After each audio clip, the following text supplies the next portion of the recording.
কল্যাণপুর গ্রামটা যেন শহরের বাইরে আটকে থাকা একটা জায়গা। নদীর ধারে চারপাশে তালগাছ আর ভাঙা মাটির রাস্তা।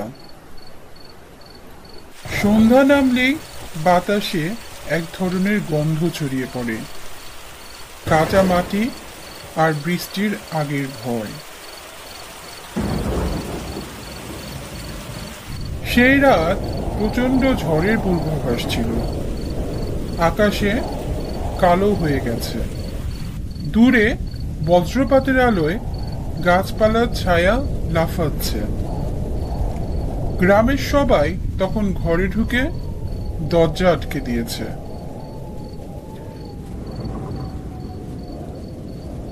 কিন্তু শুভ গ্রামের স্কুল শিক্ষক। এই শুনছো, তাড়াতাড়ি এসো। আচ্ছা, চিন্তা করো না। সে বাধ্য হয়েই বেরোলো। তার মেয়ের জ্বর খুব বেড়ে গেছে। ওষুধ আনতে হবে পাশের বাজার থেকে। মাথায় ছাতা, হাতে টর্চ আর বুক ভরা ভয় নিয়ে সে হাঁটতে লাগলো কল্যাণপুরের পুরনো বাঁশঝাড়ের রাস্তায়। রাস্তাটা অদ্ভুত শান্ত। বাতাসে শুধু বাঁশঝাড়ের ঘর্ষণের শব্দ। হঠাৎ টর্চের আলো নিভে গেল। শুভ থেমে গেল।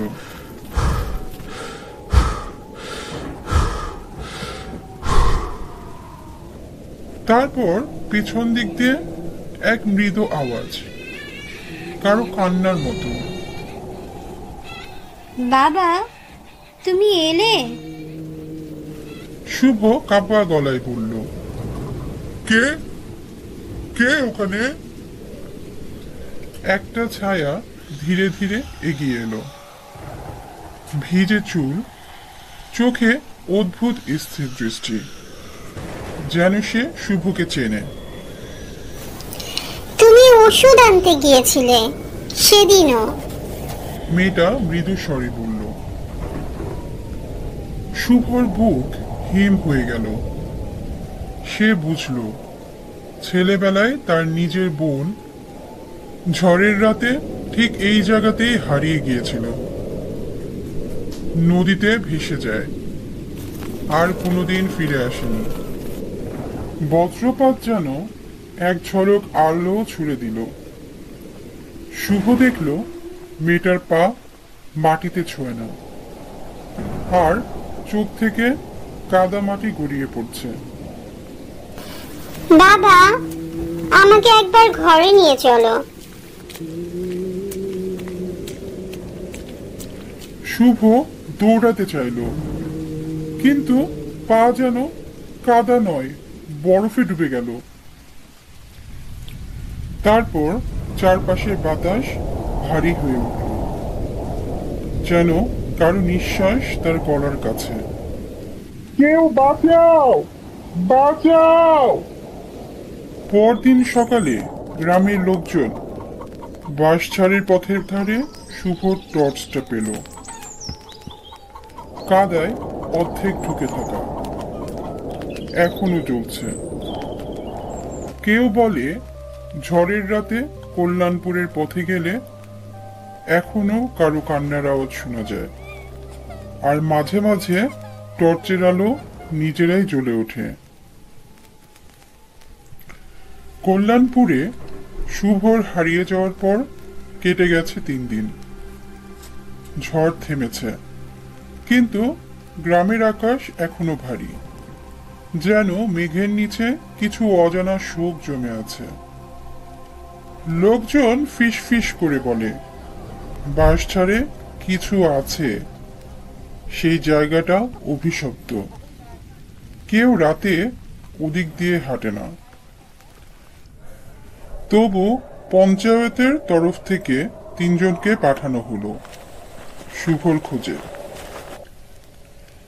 তারা হলো রঘু মোড়ল, কোমল ওঝা আর রূপা, শুভর স্কুলের সহকর্মী। যে বিশ্বাস করে শুভ এখনো বেঁচে আছে। রাত নামার আগেই তারা বাঁশঝাড়ের কাছে পৌঁছালো।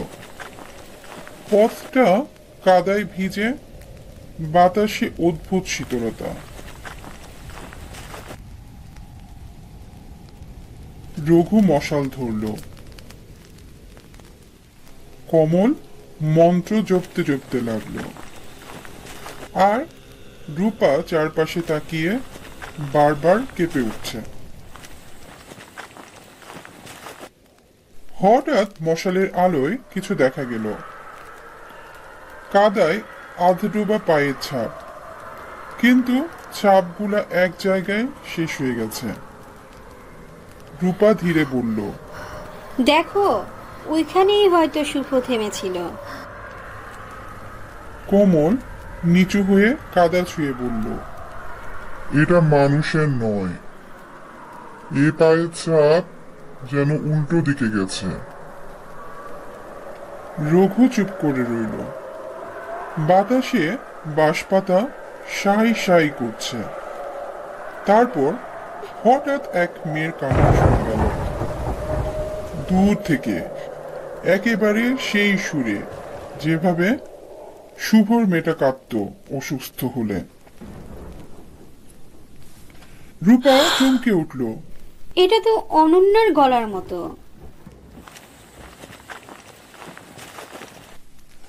কোমল মন্ত্র জোরে পড়তে লাগলো, কিন্তু হঠাৎ মশাল নিভে গেল। অন্ধকার, শুধু বাতাসের গর্জন আর কোনো অচেনা হাসির শব্দ। বজ্রপাতের আলোয় তারা এক ঝলক দেখল। বাঁশের ফাঁকে দাঁড়িয়ে আছে এক মেয়ের ছায়া, মুখে কাদা, চোখে জল, আর হাতে শুভর টর্চটা এখনো জ্বলছে। তুমি ওষুধ আনতে গিয়েছিলে, মনে আছে? ছায়াটা ফিসফিস করলো। রঘু চিৎকার করলো, দৌড়াও দৌড়াও! তিনজন দৌড়ে পালালো। কিন্তু কোমল হঠাৎ কাদাবালির নিচে তলিয়ে গেল এক মুহূর্তে।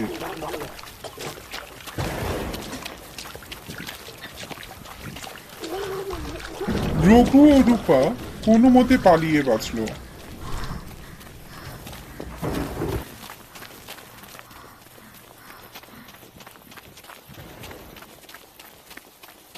পরদিন সকালে গ্রামের লোকজন বাঁশঝাড়ে গিয়ে দেখল কমলের মন্ত্রতন্ত্রের ব্যাগ ভাসছে, আর পাশে পড়ে আছে একটা টর্চ, যেটা শুভটা নয়, নতুন। আরে এটা তো কমলের ব্যাগ। কমলের নিজের। এরপর থেকে কল্যাণপুরের লোক বলে, বাঁশঝাড়ে যতবার কেউ হারায়, পরের দিন তার জিনিসপত্র নতুন আলোয় ফিরে আসে। আর যখন ঝড় উঠে, গ্রামের চারপাশে টর্চের আলো গাছের ফাঁকে নড়াচড়া করে।